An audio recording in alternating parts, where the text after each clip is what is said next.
Hello everyone, আসসালামু আলাইকুম। Welcome back to my channel Lutfa village cooking. তো বন্ধুরা, আজ তোমাদের জন্য নিয়ে এসেছি অসম্ভব মজার একটা নাস্তার রেসিপি। তো বন্ধুরা, আমাদের নাস্তার টেবিলে কিন্তু সহজ নাস্তা হিসাবে কিন্তু আমরা পাউরুটি, কলা এবং ডিম কিন্তু সচরাচর সবসময় থাকে। এই নাস্তার আইটেমগুলো দিয়ে কিন্তু আমরা খুব সহজে একদম ভিন্ন ধরনের একটা নাস্তা তৈরি করে দেখাবো। এটা কিন্তু বাচ্চারাও কিন্তু কোনো রকম বায়না ছাড়া খেয়ে নেবে, আর তৈরি করা কিন্তু একদম ইজি।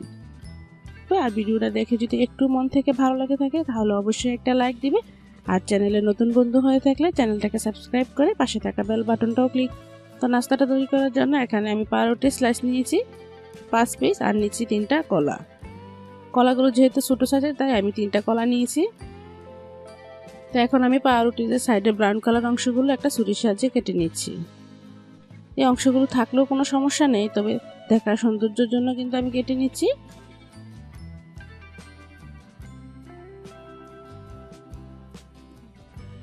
তো দেখতে পাচ্ছ পাউরুটির সাইডের অংশগুলো আমি কেটে নিচ্ছি একে একে। তো বন্ধুরা, চাইলে কিন্তু সাইডের অংশ না কেটে কিন্তু তুমি নাস্তাটা তৈরি করে নিতে পারো। কাটা হয়ে গেলে একটা বেলুনের সাহায্যে আমি একটু চেপে চেপে বেলে নিচ্ছি। তো দেখতে পাচ্ছ আমি কাজটা কিভাবে করতেছি। কিছু কিছু জিনিস আছে বলে বোঝানোর মতো কিছু নেই। তো বন্ধুরা, তোমরা একটু প্লিজ মনোযোগ দিয়ে ভিডিওটা দেখো, তাহলে খুব সহজে এই নাস্তাটা তৈরি করে নিতে পারবে। মাত্র 3 থেকে 4 মিনিটে কিন্তু এই নাস্তাটা তৈরি হয়ে যায়। সবগুলো এরকম বেলে তারপর আমি কলাগুলো একটু পাতলা পাতলা স্লাইস করে কেটে নিচ্ছি। তো দেখো সবগুলো কলা আমি কেটে নিয়েছি। এখন একটা কাঁটা চামচের সাহায্যে কলাগুলো একটু ম্যাশ করে নিব। একদম মিহি ম্যাশ করে নিতে হবে। তো দেখো একদম ভালো করে আমি ম্যাশ করে নিয়েছি। তারপর এতে দিয়ে দিচ্ছি আমি চিনি।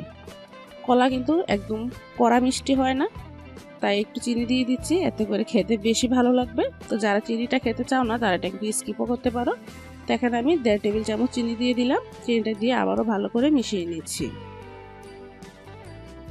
তো দেখো মিশানো হয়ে গেছে। তারপর আমি আরেকটা বাটিতে নিচ্ছি 1 টেবিল চামচ আটা।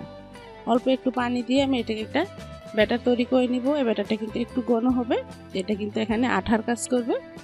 তো বন্ধুরা, দেখতে পাচ্ছি আমি ব্যাটারটা তৈরি করে নিচ্ছি, কোনো রকম যাতে লাম্পস না থাকে। তারপর আমি একে একে নাস্তাগুলো তৈরি করবো। তার জন্য একটা পাউরুটির পিস নিয়ে নিলাম। এরপর পরিমাণ মতো দিয়ে দিচ্ছি কলার পুরটা। তো ম্যাশ করা কলাটা কিন্তু পরিমাণ মতো দিয়ে দিচ্ছি। দিয়ে তারপর আমি যে ব্যাটারটা তৈরি করে রেখেছিলাম এই ব্যাটারটা সাইডে এভাবে লাগিয়ে দিচ্ছি। তো বন্ধুরা, অবশ্যই ব্যাটারটা ভালো করে লাগিয়ে নিতে হবে, তা না হলে কিন্তু ভাজার সময় মুখটা খুলে যেতে পারে। তাই ভালো করে এভাবে সিল করে নিতে হবে। তারপর এভাবে রাউন্ড করে একটু ভাঁজ দিয়ে নিতে হবে। তো দেখতে পাচ্ছি একটা রুলের মতো আমি তৈরি করে নিলাম। আর সাইডের অংশগুলো দেখো একটু ফাঁকা রয়েছে, এগুলো কিন্তু এখন আমি একটু আটা লাগিয়ে ভালো করে চেপে দিব। হাত দিয়ে আলতোভাবে চেপে দিলে কিন্তু খুব ভালোভাবে জয়েন হয়ে যাবে। তো একটা নাস্তা তৈরি হয়ে গেল, এটা আমি রেখে দিচ্ছি। সেম ভাবে সবগুলো নাস্তা আমি তৈরি করে নিচ্ছি। তো বোঝার সুবিধার্থে আমি আরেকটা তৈরি করে তোমাদের দেখাচ্ছি। প্রথমে আমি কিন্তু কলার যে পুরটা তৈরি করেছিলাম এই পুরটা দিয়ে দিলাম। তারপর আমি ব্যাটারটা লাগিয়ে নিতে হবে। চাইলে কিন্তু সম্পূর্ণ পাউরুটি কিন্তু ব্যাটারটা লাগিয়ে নিতে পারো, কোনো সমস্যা নেই। আর এভাবে সাইডে একটু লাগিয়ে নিলেও কিন্তু হবে। তো দেখো ব্যাটারটা লাগানোর পর সাইডের অংশগুলো আমি ভালো করে সিল করে নিচ্ছি। তো সাইডের অংশগুলো অবশ্যই বন্ধুরা ভালো করে সিল করবে, তা না হলে কিন্তু ভাজার সময় ভিতরে যে কলার ব্যাটারটা থাকে সেটা কিন্তু বেরিয়ে যাবে। তো কাজটা কিন্তু একদম আলতোভাবে করতে হবে।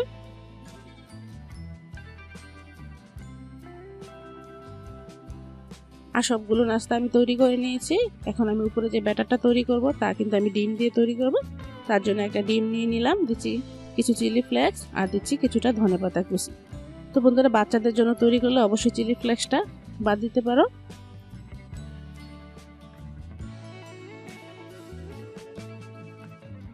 হাফ টিস্পুন দিচ্ছি সাদা গোলমরিচের গুঁড়া, স্বাদ মতো দিয়ে দিলাম লবণ।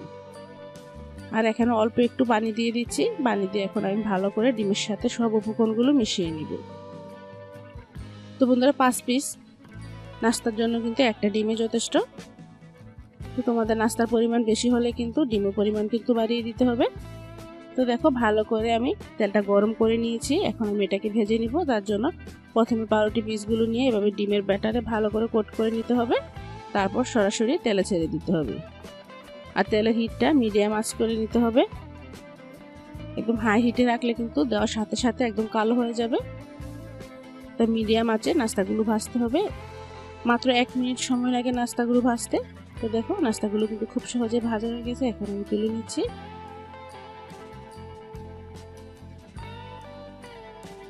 তো এখন আমি গরম গরম সার্ভ করে দিচ্ছি। দেখো কতটা সুন্দর ও লোভনীয়। দেখো বাচ্চাদের টিফিনে নাস্তাটা তোমরা দিতে পারো। বাচ্চা থেকে বড় সবাই কিন্তু একদম চেটে পুটে খাবে। তো প্রথমে এখানে নিয়ে নিচ্ছি গরম দুধ, এখানে 1.5 কাপ পরিমাণ। আর দুধটা কিন্তু অবশ্যই এখানে গরম হতে হবে। তো দেখেই বুঝতে পারছো ধোঁয়াটা গরম। আর এখানে দিয়ে দিচ্ছি 1/2 চামচ পরিমাণ ইস্ট। তারপর দিয়ে দিচ্ছি এখানে কিছুটা কালো জিরা,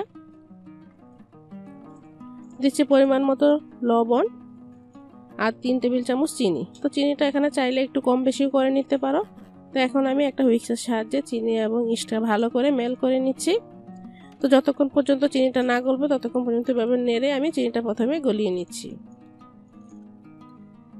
তারপর এখানে দিচ্ছি পাউরুটির পিস। পাউরুটির পিসগুলো আমি এভাবে ছোট ছোট টুকরা করে দিয়ে দিচ্ছি। যেহেতু এটা গরম দুধ, অল্পতেই কিন্তু পাউরুটি পিসগুলো নরম হয়ে যাবে। এটা কাটার প্রয়োজন নেই, এভাবে ছিঁড়ে দিলেই কিন্তু খুব সহজেই নরম হয়ে যাবে। তারপর আমি হাত দিয়ে কষলে কষলে পাউরুটি পিসগুলো আরো কিছুটা নরম করে নিচ্ছি দুধের সাথে মিশিয়ে। তো দেখো বন্ধুরা পাউরুটি পিসগুলো কিন্তু খুব ভালো করে আমি মেখে নিয়েছি। এটাকে কিন্তু একটু ভালো করে মেখে নিতে হবে যাতে কোনো শক্ত ভাব না থাকে।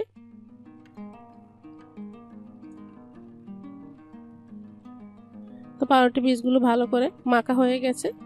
তো দেখুন এখন কিন্তু অনেকটাই নরম। তো বাইন্ডিংটা আরো কিছুটা শক্ত করার জন্য এখানে আমি দিয়ে দিচ্ছি ময়দা। তো এখানে প্রথমে আমি 4 টেবিল চামচ ময়দা দিয়ে দিচ্ছি। যদি পরে প্রয়োজন হয় তাহলে আরো অ্যাড করব। তো সব শেষে বলে দিব কতটুকু পরিমাণ ময়দা লেগেছে।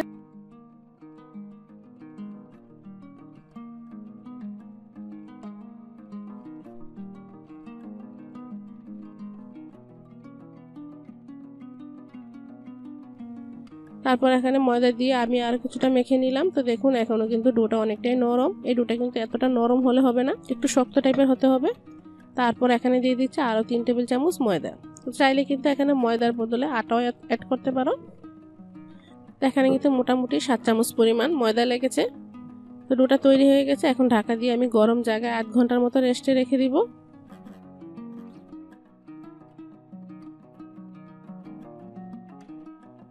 8 ঘন্টা পর ফিরে এলাম। দেখো ব্যাটারটা কিন্তু অনেকটাই ফুলে ফ্লাফি হয়ে গিয়েছে।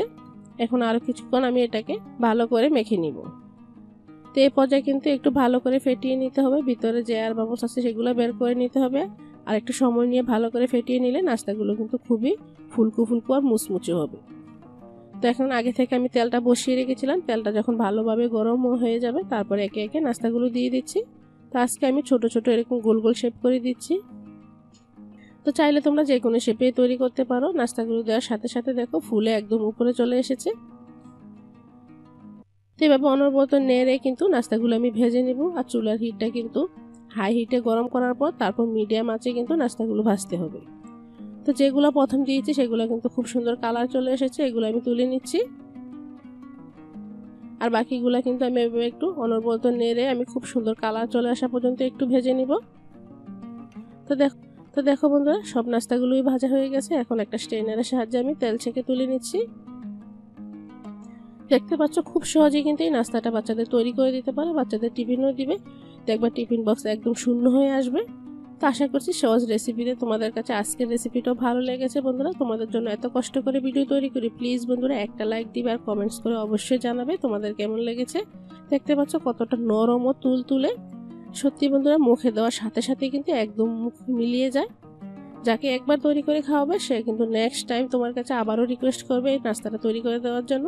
তো আজ এখানে শেষ করছি, পরবর্তী ভিডিওতে আবারও দেখা হবে। আল্লাহ হাফেজ, আসসালামু আলাইকুম।